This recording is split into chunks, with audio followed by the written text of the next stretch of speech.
बच्चों, आज हम कक्षा 8 में सामाजिक का पाठ 2 धर्मनिरपेक्षता की समझ पढ़ेंगे। कल्पना कीजिए बच्चों कि आप हिंदू हैं या मुसलमान और अमेरिका के किसी ऐसे भाग में रहते हैं जहां ईसाई कट्टरपंथी बहुत ताकतवर है। यानी वहाँ ईसाई की जो धर्म है ना उसको बहुत फैला रखा है, उसमें बहुत ताकत है। मान लीजिए कि अमेरिका का नागरिक होते हुए भी कोई आपको किराए पर मकान नहीं देना चाहता। आपको कैसा महसूस होगा? क्या आपको गुस्सा नहीं आएगा अगर आप इस भेदभाव के खिलाफ शिकायत करें और जवाब में आपको कहा जाए कि देश तुम्हारा नहीं है, तुम भारत लौट जाओ? तो आपको कैसा लगेगा? क्या आपको बुरा नहीं लगेगा? आपका ये गुस्सा 2 रूप ले सकता है। एक हो सकता है कि आप प्रतिक्रिया में ये कहें कि जहाँ हिंदू और मुसलमान की तादाद ज़्यादा है वहाँ ईसाइयों के साथ भी इसी तरह का बर्ताव होना चाहिए। ये बदला लेने वाली बात हुई। या फिर आप ये राय बना सकते हैं कि सबको इंसाफ मिलना चाहिए। इस सोच के आधार पर आप संघर्ष का रास्ता चुनकर इस बात के लिए आवाज़ उठा सकते हैं कि धर्म और आस्था के आधार पर किसी के साथ भेदभाव नहीं होना चाहिए। ये सोचकर इस मान्यता पर आधारित है कि धर्म से संबंधित किसी भी तरह का वर्चस्व खत्म होना चाहिए। यदि धर्मनिरपेक्षता का मूल मंत्र है, यही धर्मनिरपेक्षता का मूल मंत्र है। क्या मूल मंत्र है? कि धर्म से संबंधित किसी भी तरह का वर्चस्व खत्म होना चाहिए। इस अध्याय में हम यही चर्चा करेंगे कि भारतीय संदर्भ में इसका क्या अर्थ है। इतिहास में हमें धर्म के आधार पर भेदभाव, बेदखली और अत्याचार के अनेक उदाहरण मिलते हैं। शायद आपने पढ़ा होगा कि हिटलर ने जर्मनी में यहूदियों पर किस तरह के अत्याचार किए। वहाँ कई लाख लोगों को केवल धर्म के आधार पर मार दिया गया था। लेकिन अब यहूदी धर्म को मानने वाले इज़राइल में भी मुसलमान और ईसाई अल्पसंख्यकों के साथ अमानवीय व्यवहार किया जा रहा है। सऊदी अरब में गैर मुसलमानों को मंदिर या गिरजाघर बनाने की छूट नहीं है। नई धर्मों के लोग वहाँ पूजा अर्चना के लिए किसी सार्वजनिक स्थल पर इकट्ठा हो सकते हैं। कहाँ पर? इज़राइल में। इज़राइल में क्या है? मुसलमान और ईसाई जो अल्पसंख्यकों के साथ अमानवीय व्यवहार किया जाता है। तथा सऊदी अरब है ना बच्चों, वहाँ पर गैर मुसलमान जो हैं उनको मंदिर या गिरजाघर बनाने की छूट नहीं है। इन सभी उदाहरण में एक धर्म के लोग अन्य धार्मिक समुदायों के लोग के साथ भेदभाव कर रहे हैं या उनका उत्पीड़न कर रहे हैं। भेदभाव की ऐसी घटनाएं जब और ज़्यादा बढ़ जाती है जब दूसरे धर्मों के स्थान पर राज्य किसी एक धर्म को अधिकृत मान्यता प्रदान कर देता है। जाहिर है कोई भी व्यक्ति अपने धर्म की वजह से न तो भेदभाव का शिकार होना चाहता है, न ही किसी दूसरे धर्म का दबदबा झेलना चाहता है। भारत में क्या राज्य धर्म के आधार पर किसी नागरिक के साथ भेदभाव कर सकता है? अब पढ़ेंगे बच्चों हम धर्मनिरपेक्षता क्या है। पिछले अध्याय में आपने पढ़ा होगा कि भारतीय संविधान में मौलिक अधिकारों की व्यवस्था की गई है। ये अधिकार न केवल राज्य की सत्ता से हमें बचाते हैं बल्कि बहुमत की निरंकुशता से भी हमारी रक्षा करते हैं।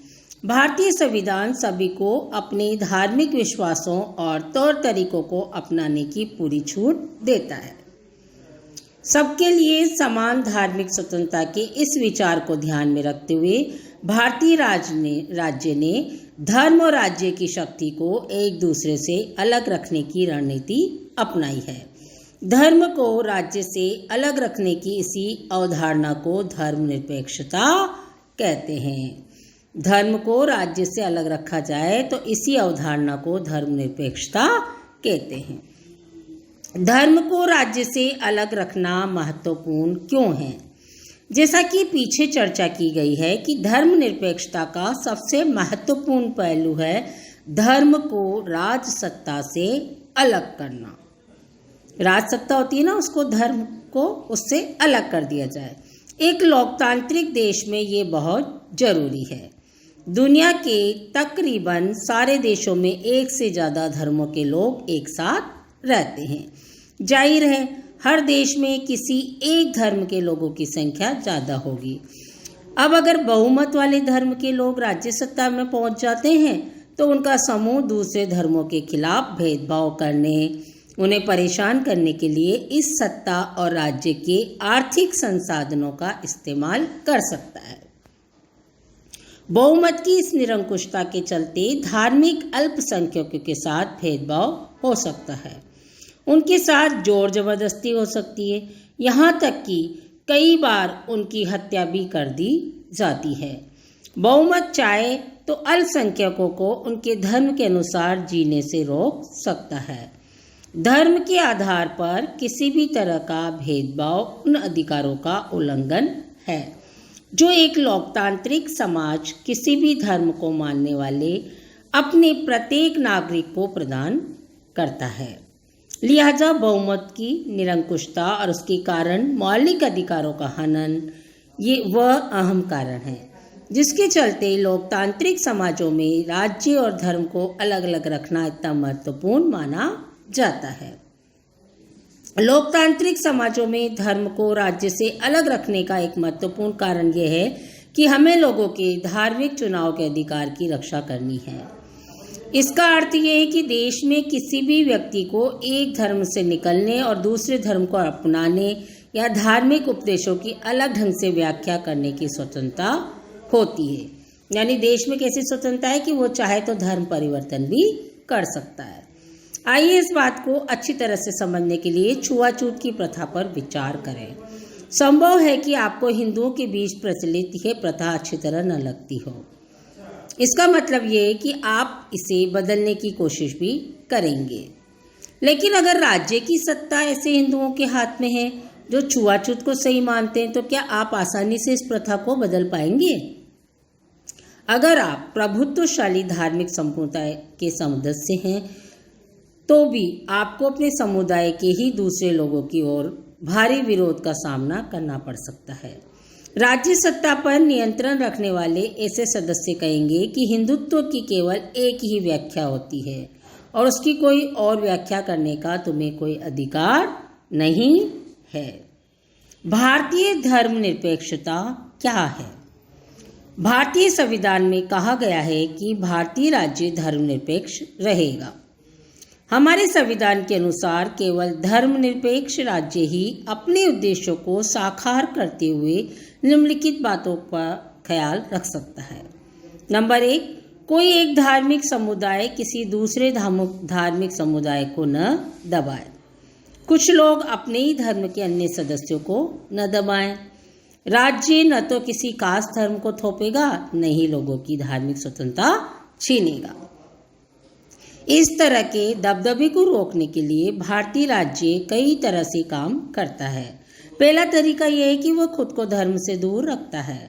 भारतीय राज्य की बागडोर न किसी एक धार्मिक समूह के हाथों में है, न ही राज्य के किसी एक धर्म को समर्थन देता है। भारत में कचहरी, थाने, सरकारी विद्यालय, दफ्तर जैसे सरकारी संस्थानों में किसी खास धर्म को प्रोत्साहन देने या उसका प्रदर्शन करने की अपेक्षा नहीं की जाती है। अब आगे है बच्चों, धार्मिक वर्चस्व को रोकने के लिए भारतीय धर्मनिरपेक्षता का दूसरा तरीका है अहस्तक्षेप की नीति। इसका मतलब है कि सभी धर्मों की भावनाओं को सम्मान करने, धार्मिक क्रियाकलापों को दखल न देने के लिए राज्य कुछ खास धार्मिक समुदाय में कुछ विशेष छूट देता है। इस चित्रकथा पट में सिख युवक परमजीत को हेलमेट पहनने की जरूरत नहीं है। कारण ये कि भारतीय राज्य इस बात को मान्यता देता है कि पगड़ी पहनना सिख धर्म की प्रथाओं के मुताबिक महत्वपूर्ण है। लिहाजा इन धार्मिक आस्थाओं में दखल अंदाजी से बचने के लिए राज्य ने कानून में रियायत दे दी है। धार्मिक वर्चस्व को रोकने के लिए भारतीय धर्मनिरपेक्षता का तीसरा तरीका हस्तक्षेप का तरीका है। इसी अध्याय में पीछे आप छुआछूत के बारे में पढ़ चुके हैं। ये इस बात का उपयुक्त उदाहरण है। किस तरह एक ही धर्म के लोग, ऊंची जाति के हिंदू अपने ही धर्म के अन्य सदस्य कुछ निचली जातियों को दबाते हैं। धर्म के नाम पर अलग थलग करने और भेदभाव को रोकने के लिए भारतीय संविधान ने छुआछूत पर पाबंद लगा दी है। इस उदाहरण में राज्य धर्म के नाम पर अलग थलग करने और भेदभाव को बढ़ावा देने वाली उस प्रथा को खत्म करने के लिए धर्म में हस्तक्षेप कर रहा है, जो निचली जातियों के लोगों के मौलिक अधिकारों का हनन करता है, क्योंकि वे भी इसी देश के नागरिक हैं। इसी तरह माँ बाप की संपत्ति में बराबर हिस्से का अधिकार सम्मान करने के लिए राज्य को समुदायों के धर्म पर आधारित निजी कानूनों में भी हस्तक्षेप करना पड़ सकता है। राज्य का हस्तक्षेप सहायता के रूप में भी हो सकता है।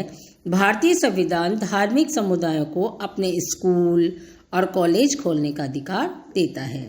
ये प्राथमिकता के आधार पर राज्य से उन्हें सीमित आर्थिक सहायता भी मिलती है। भारतीय धर्मनिरपेक्षता दूसरे लोकतांत्रिक देशों की धर्मनिरपेक्षता से किस तरह अलग है? ऊपर दिए गए तीनों उद्देश्य दुनिया के अन्य धर्मनिरपेक्ष लोकतांत्रिक देशों के संविधान में दिए गए उद्देश्यों से मिलते जुलते हैं। अमेरिकी संविधान में होते हुए पहले संविधान संशोधन के जरिए विधायिका को ऐसे कानून बनाने पर रोक दिया गया। कैसे कानून? जो धार्मिक संस्थानों का पक्ष लेते हों या धार्मिक स्वतंत्रता को रोकते हों। इसका मतलब है कि विधायिका किसी भी धर्म को राजकीय धर्म घोषित नहीं कर सकती। नई विधायिका किसी एक धर्म में ज़्यादा प्राथमिकता दे सकती है। संयुक्त राज्य अमेरिका में राज्य और धर्म के पृथक्करण का मतलब है कि राज्य और धर्म दोनों एक दूसरे के मामलों में किसी तरह का दखल नहीं दे सकते। शायद आप समझ गए होंगे कि भारतीय धर्मनिरपेक्षता और अमेरिकी धर्मनिरपेक्षता के बीच एक आम फर्क है। ऐसा इसलिए है कि अमेरिकी धर्मनिरपेक्षता में धर्म और राज्य के बीच स्पष्ट अलगाव, विपरीत भारतीय धर्मनिरपेक्षता में राज्य को धार्मिक मामलों में हस्तक्षेप करने की छूट दी गई है। आप पढ़ चुके हैं कि किस तरह भारतीय संविधान ने छुआछूत को खत्म करने के लिए हिंदी धार्मिक क्रियाकलापों में हस्तक्षेप किया है। भारतीय धर्मनिरपेक्षता में राज्य धर्म से अलग तो है, लेकिन धर्म से उसका फासला कैसा है? सैद्धांतिक है। इसका मतलब ये है कि संविधान में दिए गए आदर्शों के आधार पर राज्य किसी भी धर्म के मामलों में हस्तक्षेप कर सकता है। ये आदर्श वह कसौटी मुहैया कराते हैं जिसके जरिए इस बारे में फैसला लिया जा सकता है, हमारा राज्य धर्मनिरपेक्ष सिद्धांतों के अनुरूप काम कर रहा है या नहीं। भारतीय राज्य धर्मनिरपेक्ष है और धार्मिक वर्चस्व को रोकने के लिए कई तरह के काम भी करता है। भारतीय संविधान अपने नागरिकों को मौलिक अधिकारों का आश्वासन देता है। ये मूलभूत अधिकार इन धर्मनिरपेक्ष सिद्धांतों पर आधारित है, लेकिन इसका मतलब ये नहीं है कि भारतीय संविधान इन अधिकारों का उल्लंघन बंद हो गया है, बल्कि वास्तव में ऐसे उल्लंघनों की वजह से हमारे सामने संवैधानिक व्यवस्था की जरूरत बनी हुई है। इस तरह के अधिकारों के होने का ज्ञान हमें इन अधिकारों के उल्लंघन के प्रति संवेदनशील बनाता है। जब कभी ऐसा होता है तो हमें इसके खिलाफ सही कदम उठाने की क्षमता भी उसी से मिलती है। नमस्कार बच्चों, धन्यवाद।